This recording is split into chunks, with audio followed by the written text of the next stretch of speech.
Hola, ¿qué tal? ¿Cómo están? Bienvenidos a otro episodio más de Ulises Ortiz Bienes y Raíces. Y como ustedes saben, estoy súper contento porque el día de hoy, un día más, vamos a platicar de información de valor. Les voy a compartir datos que les va a servir muchísimo, principalmente a la gente que esté en busca para adquirir un local comercial, para poderlo rentar y tener la seguridad que están haciéndolo con la persona correcta, en el lugar correcto, con el documento adecuado. ¿Sale? En podcast y en videos anteriores hemos platicado cómo elegir un local de acuerdo a la logística, la ubicación, el giro de negocio, el volumen de venta, todo este tipo de análisis económicos que se tienen que hacer y de acuerdo al perfil y el nicho de mercado al que estás enfocado.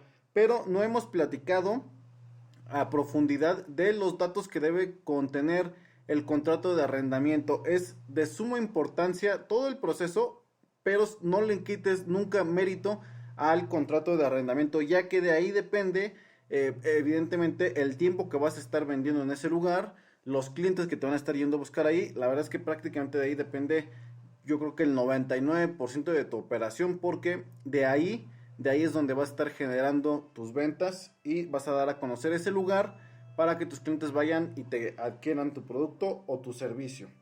Entonces, una vez que ya elegiste tú el lugar ideal para poder adquirir, debes de conocer al arrendatario. Regularmente los arrendatarios tienen gente que les otorgan un poder para poder arrendar ese tipo de espacios. Debes de revisar que sea la persona adecuada para poder realizar este tipo de negociaciones.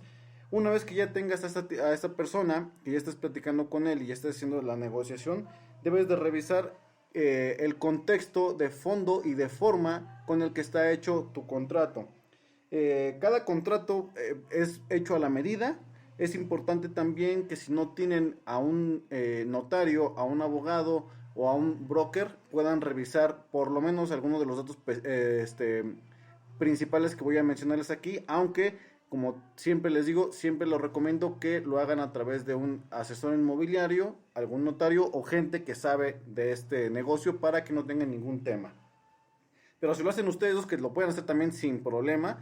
Recordemos que un contrato es un acuerdo de buena fe, únicamente se plasma una firma para que quede respaldado el papelito y no se inclina hacia un lado ni hacia otro la balanza. Los puntos fundamentales que deben llevar es lugar y fecha en la que se está dando inicio el contrato, cuando se inicia y para cuándo es la fecha de culminación de este proceso. Por lo regular, algunos contratos de arrendamiento se hacen incluso, si son pequeños negocios, se hacen contratos mínimo de 6 meses o un año. Los contratos de arrendamiento ya grandes en plazas comerciales o en lugares pues distintos se hacen contratos de 5 e incluso de 10 o 15 años. Son estos contratos, entonces tienes que revisar específicamente cuáles son las fechas de inicio y cuál es la fecha de terminación que están registrando ahí, porque de esto va a depender, te digo, el futuro de tu negocio. ¿Yo qué te recomiendo?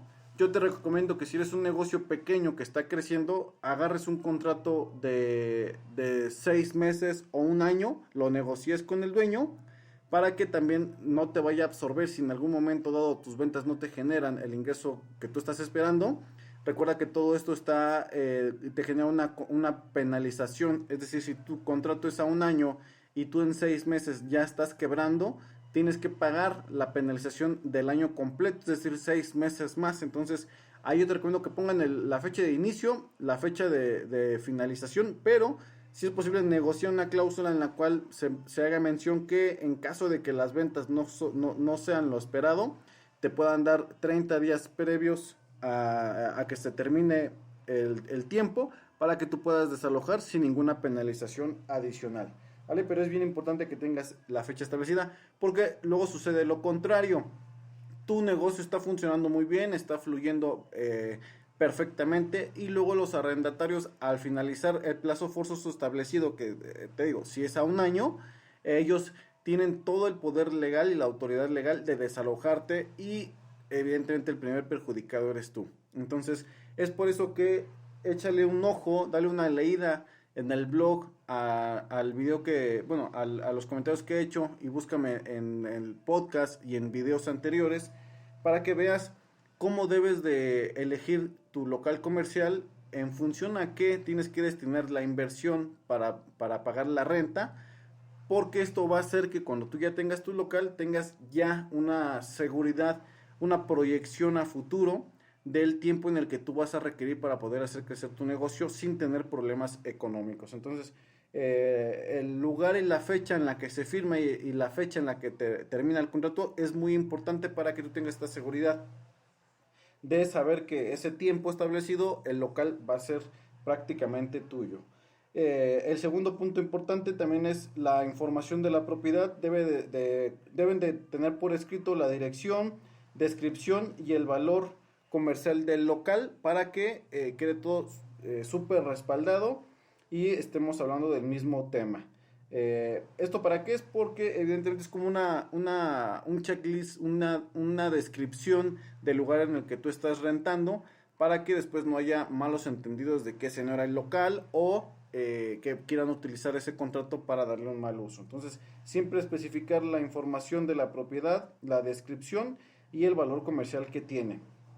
También es importante que coloquen ahí el monto que se va a pagar de la renta y la fecha límite. Es decir, si tu contrato empieza el 1 de enero del año 2021 y las fechas de pago va a ser todos los primeros de mes, entonces debe de establecer ahí cuáles van a ser las fechas de pago, cuáles son los días adicionales que te van a poder dar en caso de que no se pague en tiempo y forma, 5 días o 4 días adicionales para que no se cobre una penalización.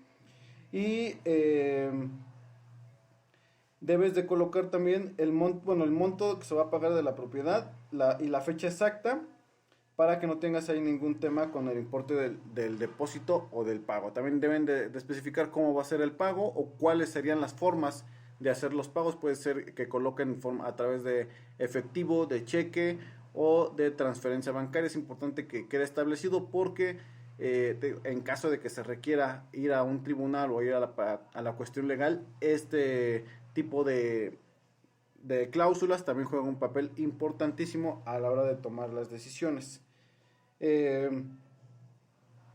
Ahora, cuando rentamos nosotros un local, regularmente siempre nos piden un depósito y una renta. Entonces deben de también establecer por escrito si este monto adicional se va a reembolsar una vez que se termine el contrato o se utiliza para que corra el último mes de renta. Por ejemplo, si tú pagaste tu depósito y tu renta y equivale a 20,000 pesos, quiere decir que pagaste 10,000 de depósito y 10,000 de tu renta, que es la que está corriendo. Si tu contrato termina a un año, debe de especificar el contrato que una vez que se termine el contrato, que sería el 1 de enero del año 2022, ese dinero, esos 10,000 pesos adicionales van a ser devueltos de acuerdo a cómo se está entregando el inmueble o se va a ocupar para que se salde la última renta del contrato. Por ejemplo, en lugar de salir de pagar tu renta de diciembre del 2021, dejarías correr toda la renta sin pagarla porque ya se está